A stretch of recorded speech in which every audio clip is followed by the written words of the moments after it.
Hello, you wonderful creators. I'm Ashley from Ash Writes Lots, and welcome back to my channel. Today, I want to talk about doing flash fictions in order to get ideas out of my head while I'm working on bigger projects.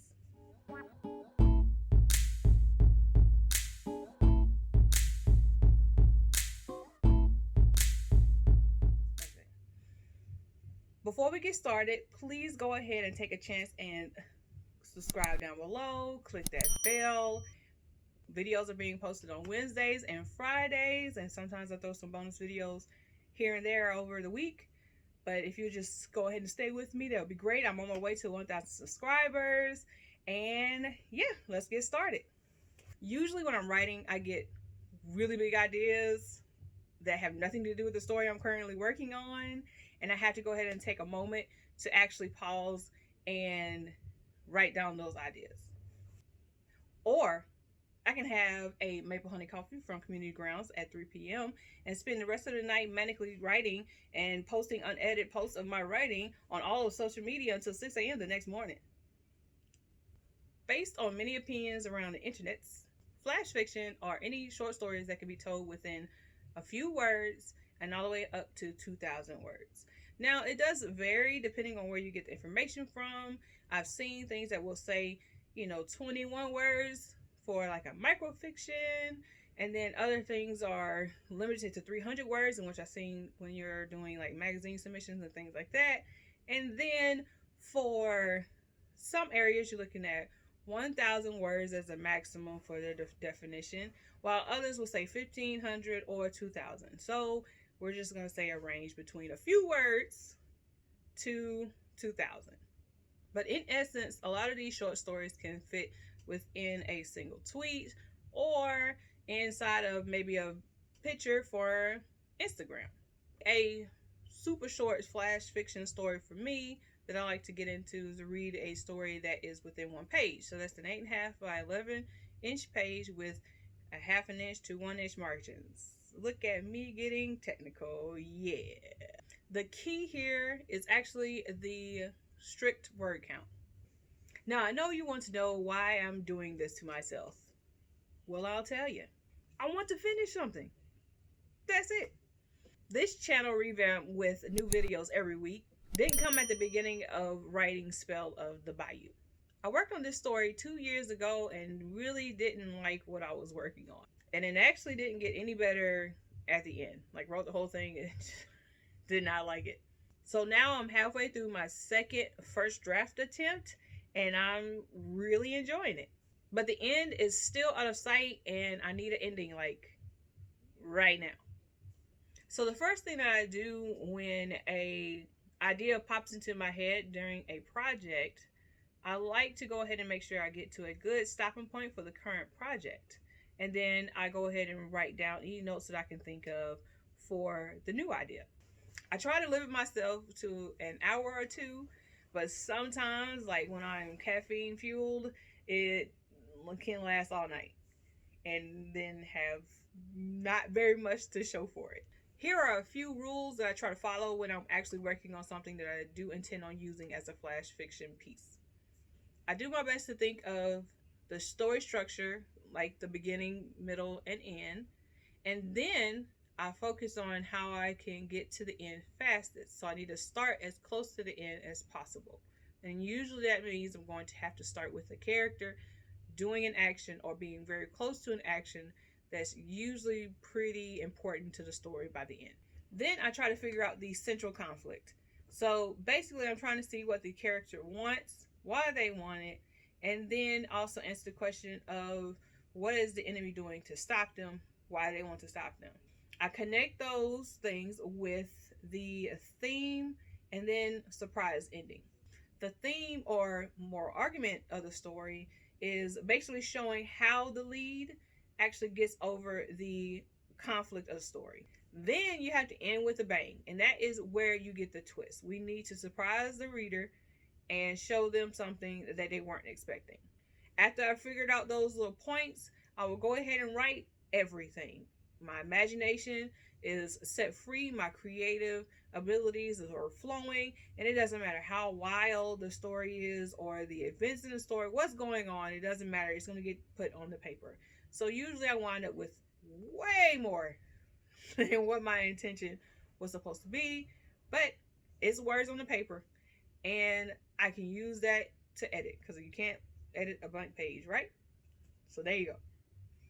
After completing the draft, we now get into the nitty gritty and we have to go ahead and start refining the story. First thing I try to do is make sure I keep characters and scenes to a minimum. You have to have one of each to even have a story in the first place.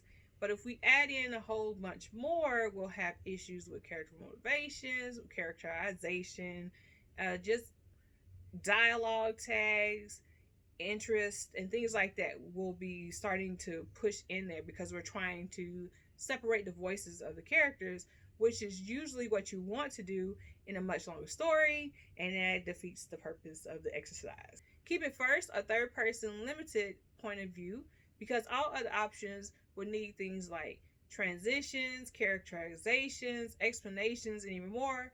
And again, we're not trying to do all of that. Focus on the protagonist and keep it tight. Then we would go through and remove any unnecessary words. We'll be cutting adverbs, adjectives, and even whole sentences and paragraphs that we don't need.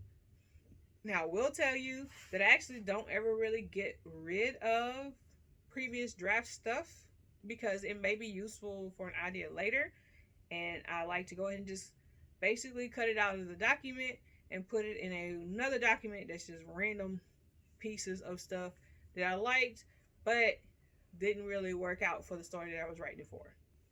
Then go through the draft and make sure that every word counts. You can do this by making sure you're using very strong, specific words that are full of imagery for your story. We need to make sure that the reader can actually visualize the story. For example, things like big striped cat in the jungle can actually be translated to tiger in the jungle. Things like unsteadily walk down the street can be turned into staggered down the street. Just make sure that you take your words and see if there's any way to condense them.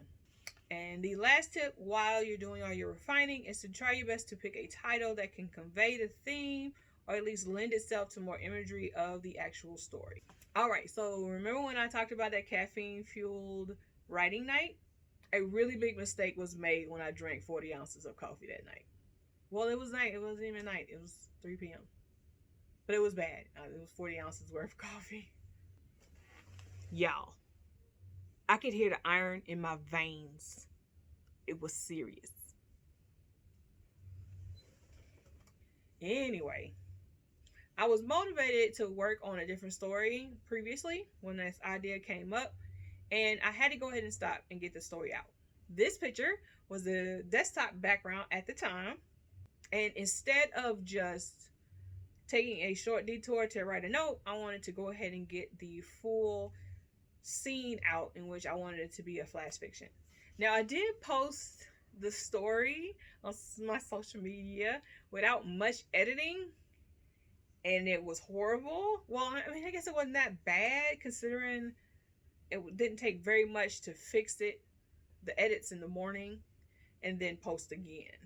But I did post again. But I didn't get rid of the old one because I didn't want people like, oh, you're hiding something, you put something terrible in. No, it was just bad editing. It was terrible editing. So there you go.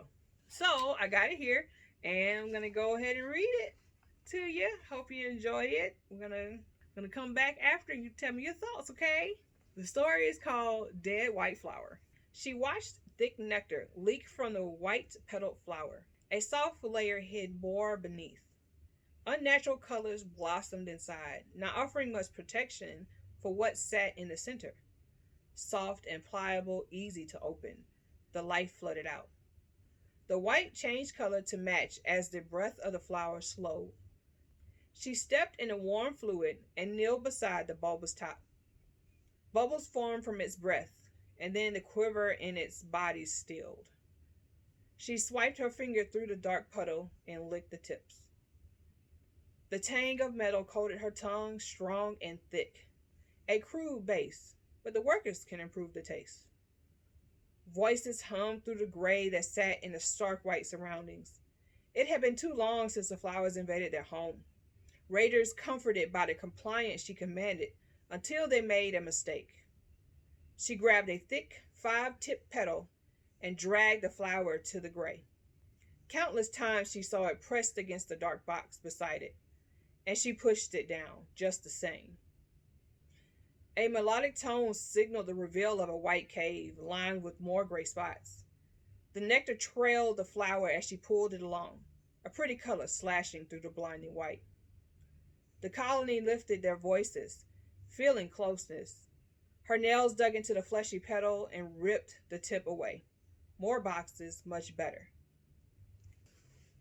Heightened tones filled the air as her workers and drones joined her. Their voices dropped as they followed her lead. The last of her guard numbered few, but they were free. The white flowers withered and faded before they could flee. Yay! Okay, so yeah. Yeah, there's a lot of editing in that, just so you know. So what do you think? I'm sure some bits could use some work, but I'm pretty much good with this. When I was first working on this idea, I had a thought that the queen really wouldn't know how to explain the terms and things that are around her, the odd creatures that are experimenting on her, and things like that. So I wanted to make sure that the narration sounded as if the narrator was maybe a little bit confused, or at least at the same understanding level as the queen. Now, initially, the word count for the original item would have, I think it was like 550 words, in which I should have looked it up before I got on here, but I'm not. So the post that I wound up putting up there was 308 initially, then it moved down to 301 once I edited and fixed all the grammar issues and things like that. And then now when I went over it again, I was able to see that it was down to 280 words. I cut out some unnecessary stuff.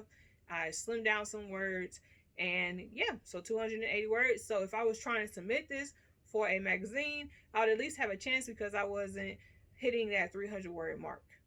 Now, I will say I'm very much intending on using this short piece for the opening of a sci-fi story. So that'll happen when I get a chance, because I'm loving the character that I'm making with this short, but I don't really know what story she would fit in.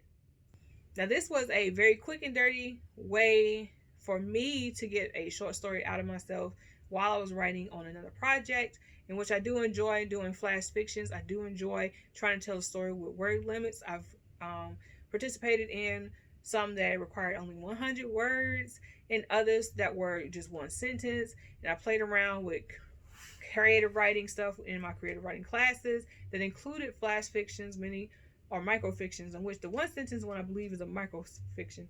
But hey, all of them are very short and it's very hard to do because I am long-winded. But hey, this is a very fun exercise. I really hope you're able to use the information in this video in order to go ahead and do your own flash fiction. If you've never done it, please let me know. Hey, we can go over stuff. I'm learning as I'm going. So you can ask me questions. I can see if I can figure it out. I mean, it's going to be the Google, but hey, we can work on some examples and stuff. So yeah. But again, thank you so much for coming to my channel. Please take a moment to go ahead and subscribe.